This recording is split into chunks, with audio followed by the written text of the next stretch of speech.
Okay, so dear student, स्वागत है आप सभी लोगों का। तो आज हम लोग सिमुलेशन के मदद से एटम्स को बनाना सीखेंगे। ओके, देखिए एटम को तो हम जनरली बना नहीं सकते हैं क्योंकि एटम्स के लिए हमको प्रोटॉन्स, न्यूट्रॉन और इलेक्ट्रॉन चाहिए। अब वो प्रोटॉन, इलेक्ट्रॉन और न्यूट्रॉन लाएंगे कहाँ से? तो हम लोग सिमुलेशन की मेथड से बनाना सीखेंगे ताकि आपको पता हो कि एटम्स होते कैसे हैं और इसके अंदर क्या क्या होता है। ठीक है, तो ये सिमुलेशन का एक आपको मैं स्क्रीन दिखा रहा हूँ जिसमें देखिए ऊपर है प्रोटॉन्स। यहाँ जितने भी प्रोटॉन्स हम डालेंगे वो प्रोटॉन्स की संख्या यहाँ दिखेगा, न्यूट्रॉन की संख्या यहाँ दिखेगा, इलेक्ट्रॉन की संख्या यहाँ दिखेगा। ये हमारा पीरियोडिक टेबल है। क्या होता है पीरियोडिक टेबल आप लोग जानते ही होंगे। ठीक है, क्योंकि पीरियोडिक टेबल में सारे एलिमेंट्स का नाम और उसका सारा डिटेल्स दिया जाता है। यहाँ पे हमें प्रोटॉन्स की संख्या दिया हुआ है एक बकेट में, यहाँ न्यूट्रॉन की संख्या, इलेक्ट्रॉन की संख्या, और यहाँ पे एलिमेंट नेम, जैसे जैसे हम एटम को बनाएंगे वो एलिमेंट नेम दिखेगा। न्यूट्रल एटम है या आयन वो दिखेगा। न्यूक्लियर स्टेबिलिटी भी दिखाएगा कि वो जो एटम बन रहा है वो स्टेबल है या नहीं। और यहाँ पे आपको दिख रहा होगा बीच में क्रॉस का साइन, ये आपको बताएगा यहाँ पे न्यूक्लियस बनेगा और बाहर में जो बनेगा वो आपका रहेगा ऑर्बिट। ठीक है, यहाँ पे लिखा हुआ है मॉडल ऑर्बिट और क्लाउड। अब ऑर्बिट और क्लाउड क्या होता है, क्लाउड क्या होता है वो मैं आपको बाद में बताऊंगा। फिलहाल अभी ऑर्बिट में देखिए। ठीक है, तो सबसे पहला जो हम लोग जानते हैं कि कोई भी जो सबसे छोटा एटम है वो है हाइड्रोजन एटम। और हाइड्रोजन एटम में क्या होते हैं, एक इलेक्ट्रॉन और एक प्रोटॉन होते हैं, क्योंकि उनका एटॉमिक नंबर क्या होता है 1। तो मैं क्या कर रहा हूँ देखिए, मैं एक प्रोटॉन्स ला रहा हूँ और न्यूक्लियस में रख दिया। तो जैसे ही मैंने रखा यहाँ पे देखिए आपको दिख रहा है हाइड्रोजन, क्योंकि एक प्रोटॉन से हाइड्रोजन बनता है। अच्छा, ये पॉजिटिव आयन लिखा हुआ दिख रहा है, क्योंकि पॉजिटिव आयन इसलिए दिख रहा है क्योंकि ये भी एटम बना नहीं है। एटम क्यों नहीं बना है, क्योंकि इसमें भी सिर्फ और सिर्फ क्या है, प्रोटॉन है, इलेक्ट्रॉन है नहीं। एटम बनने के लिए न्यूट्रल चाहिए, एटम्स को न्यूट्रल रहना पड़ेगा। ठीक है, उसमें जितने प्रोटॉन्स हैं उतनी इलेक्ट्रॉन्स की संख्या होना चाहिए। तो अभी सिर्फ क्या होना है, हाइड्रोजन बना है, अभी इसमें इलेक्ट्रॉन्स नहीं है। तो अभी ये स्टेबल है, क्योंकि सिंगल है तो स्टेबल ही रहेगा। ओके, अब मैं क्या कर रहा हूँ, एक इसमें इलेक्ट्रॉन डालूंगा। देखिए, अच्छा इलेक्ट्रॉन देखिए, अगर मैं सेकेंड वाला सेल में डालूंगा तो ये सेकेंड सेल में नहीं रहता है, ये ऑटोमेटिक चल जाता है फर्स्ट सेल में, क्योंकि ये पता होगा आपको कि जैसे ही हम इलेक्ट्रॉन को फिल करते हैं तो पहले एटम्स में पहला जो सेल होता है, पहला ऑर्बिट, वो फुल होना चाहिए। जैसे ही वो फुल होगा उसके बाद ही दूसरा ऑर्बिट जो है वो फुल होना शुरू होगा, उसके बाद तीसरा, फिर चौथा, इस तरह चलता चला जाएगा। तो अगर मैं सेकेंड ऑर्बिट में रखना भी चाहूंगा तो ये रहेगा नहीं, अपने आप आ जाएगा। अब देखिए, जैसे ही मैंने एक इलेक्ट्रॉन को रखा तो हाइड्रोजन के पास एक प्रोटॉन और एक इलेक्ट्रॉन आ गया, तो ये स्टेबल है और न्यूट्रल एटम। यहाँ पे आपको दिख रहा होगा न्यूट्रल एटम, और यहाँ पे आपको दिख रहा होगा पीरियोडिक टेबल में हाइड्रोजन H, और यहाँ ऑरेंज में। ओके ओके, अब मैं क्या करता हूँ, क्योंकि हमें पता है कि एक ही प्रोटॉन और न्यूट्रॉन होता है। ओके, अब हम लोग बनाते हैं सेकेंड एलिमेंट जिसका नाम है हीलियम। हीलियम में क्या है, हमको पता है कि दो प्रोटॉन होते हैं। तो मैं क्या कर रहा हूँ, यहाँ से क्या करूँगा, दो, अब मैं इसको क्लियर कर देता हूँ, अब मैं फिर से बनाता हूँ। ठीक है, जैसे देखिए, एक, दो। देखिए, जब मैं एक रखता हूँ, एक प्रोटॉन रखता हूँ तो वो हाइड्रोजन ही दिखता है, लेकिन जैसे ही दो प्रोटॉन जाता है ये ऑटोमेटिक, इसका नाम क्या होता है, हीलियम। अच्छा, अभी जो है वो पॉजिटिव आयन दिख रहा होगा आपको। पॉजिटिव आयन क्यों, क्योंकि अभी इसमें इलेक्ट्रॉन है नहीं। अच्छा, इलेक्ट्रॉन है नहीं तो इलेक्ट्रॉन ऐड करते हैं, एक इलेक्ट्रॉन। अभी भी देखिए ये पॉजिटिव आयन है, क्यों, क्योंकि दो प्रोटॉन है और एक इलेक्ट्रॉन है, इसलिए अभी भी ये क्या है, अभी भी ये पॉजिटिव आयन है, क्योंकि इसमें पॉजिटिव की संख्या ज़्यादा है, पॉजिटिव पार्टिकल की संख्या यानी प्रोटॉन की संख्या ज़्यादा है, लेकिन इलेक्ट्रॉन की संख्या ज़्यादा भी नहीं है, क्योंकि बराबर होना चाहिए। बराबर होने के लिए हमको क्या करना पड़ेगा, यहाँ पे एक इलेक्ट्रॉन और डालना पड़ेगा। तो एक इलेक्ट्रॉन और डालने से देखिए अब ये बन गया न्यूट्रल एटम। ओके, अब ये न्यूट्रल एटम जब बन गया है तो जरा देखिए, अभी ये हीलियम है और यहाँ पे आपको पीरियोडिक टेबल में भी दिख रहा होगा हीलियम। ओके, लेकिन अभी क्या है कि ये अनस्टेबल है, यहाँ ये हिलता हुआ आपको दिख रहा होगा। अनस्टेबल का तो वही होता है कि आप स्टेबल नहीं है, आप स्थिर नहीं है। तो हमें क्या करना पड़ेगा, इसमें न्यूट्रॉन डालना पड़ेगा स्थिर रहने के लिए।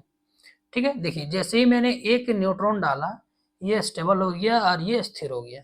ओके, अच्छा मैं एक और डाल देता हूँ, तो अभी भी ये क्या है, स्थिर है। तो अभी ये जो बना है ये हमारा है न्यूट्रल एटम जिसका नाम है हीलियम। ओके, इसी तरह से आप lithium, beryllium, boron, carbon, nitrogen कुछ भी बना सकते हैं।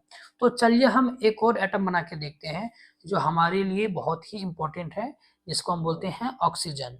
ऑक्सीजन के बिना हम जिंदा रह नहीं सकते हैं, क्योंकि हम ऑक्सीजन को सांस लेते हैं। ओके, तो चलिए पहले इसको हम लोग क्लियर करते हैं और हम लोग बनाना शुरू करते हैं। तो ऑक्सीजन के लिए हमें पता है कि एटॉमिक नंबर कितना होता है, 8। तो हम क्या करेंगे, सबसे पहले 8 प्रोटॉन्स को डालेंगे न्यूक्लियस में। तो 1 2 3 4 5 6 7 8। देखिए अभी सिर्फ मैंने क्या डाला है, 8 प्रोटॉन्स। यहाँ पे भी दिख रहा होगा 8 प्रोटॉन्स। तो ये भी पॉजिटिव आयन है, ऑक्सीजन बना नहीं है। ऑक्सीजन अभी, क्योंकि ये सिर्फ प्रोटॉन ही मैंने डाला है, लेकिन ऑक्सीजन का इसलिए नाम यहाँ पे देखिए पीरियोडिक टेबल में आ गया है, क्योंकि हमें पता है कि ऑक्सीजन का ही 8 एटॉमिक नंबर होता है। और ये अनस्टेबल, अभी देखिए हिल रहा है पूरा, ये अनस्टेबल है। तो इसमें अभी हमें क्या करना पड़ेगा, इलेक्ट्रॉन डालना पड़ेगा एटम बनाने के लिए, क्योंकि अभी ये पॉजिटिव आयन है। तो मैं डाल रहा हूँ पहला और ये दूसरा इलेक्ट्रॉन।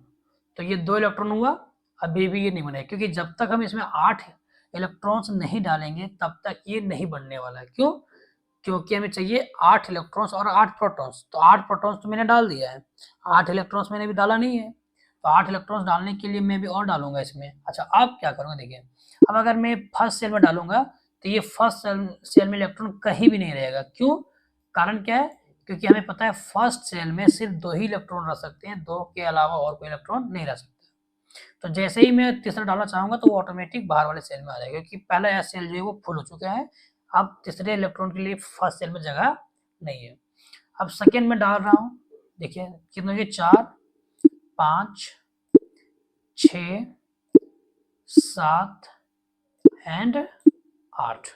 तो देखिए अब ये न्यूट्रल एटम बन चुका है। देखिए आपको यहाँ पे दिख रहा होगा न्यूट्रल एटम ऑक्सीजन, क्योंकि 8 प्रोटॉन तो मैंने पहले से ही न्यूक्लियस में डाला था और 8 इलेक्ट्रॉन मैंने साइड से डाला, मतलब सॉरी इलेक्ट्रॉन डाला। ओके, तो ये 8 प्रोटॉन और 8 इलेक्ट्रॉन को मिलके ये न्यूट्रल एटम बना दिया।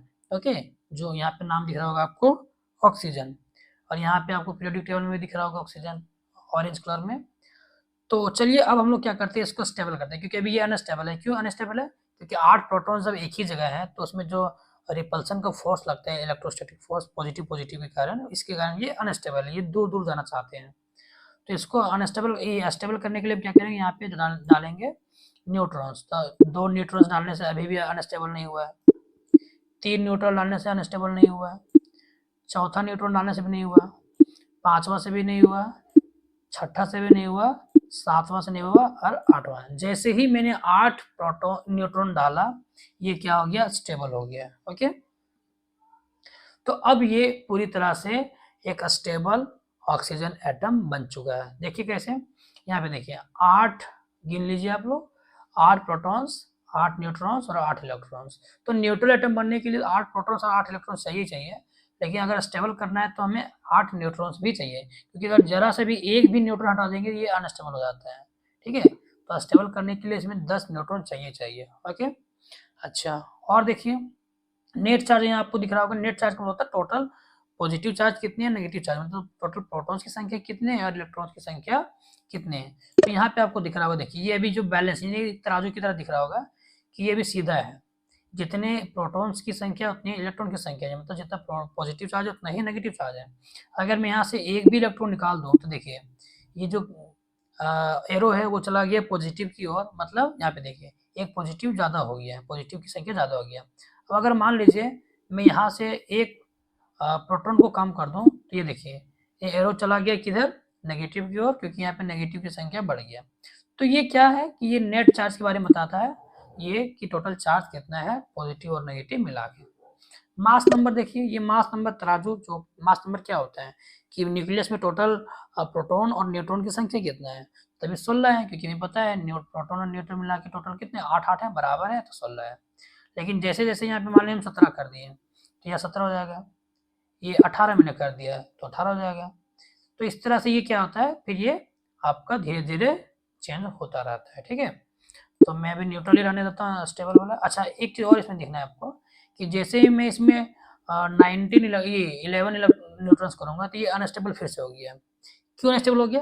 क्योंकि अब न्यूट्रॉन्स की संख्या बढ़ गया है, तो अब दो प्रोटॉन्स के बीच में जो लगने वाला इलेक्ट्रोस्टैटिक फोर्स है वो अब धीरे धीरे क्या हो गया, कम हो गया। अब कम हो गया तो इससे क्या हुआ कि इलेक्ट्रॉन, ये न्यूट्रॉन्स, ये सॉरी, जो प्रोटॉन्स हैं वो एक दूसरे को खींच के नहीं रख पा रहे, और नहीं रख पा रहे जिसके कारण क्या हो रहा है कि वो दूर जाना चाह रहे, इसलिए अनस्टेबल हो गया। तो हमें कम से कम 11 ही रखना पड़ेगा। आई थिंक 11 ही है ना, एक नहीं, 1 2 3 4 5 6 7 8 9 10, हाँ, कम से कम 10 न्यूट्रॉन। ऑक्सीजन को अगर न्यूट्रल रखना है तो 10 न्यूट्रॉन डालना पड़ेगा। 9 में भी रह जाएगा ऐसे, 8 में भी रह जाएगा, हम लोग देख चुके हैं पहले 8 प्रोटॉन्स में और 8 न्यूट्रॉन में। तो आप 8 न्यूट्रॉन रखिए या 9 न्यूट्रॉन रखिए, 10 वो स्टेबल रहेगा, लेकिन जैसे ही 11 होगा या जैसे ही 7 होगा वो फिर हो जाएगा अनस्टेबल। तो ये था स्टेबल और अनस्टेबल और एटम्स बनते कैसे हैं। इसी तरह से आप किसी भी तरह का एटम्स बना सकते हैं और उसको देख सकते हैं कि उसका क्या प्रॉपर्टी है। ओके, तो आई होप डियर स्टूडेंट आप लोग को मज़ा आया होगा। तो मिलते हैं नेक्स्ट वीडियो में, तब तक के लिए थैंक यू।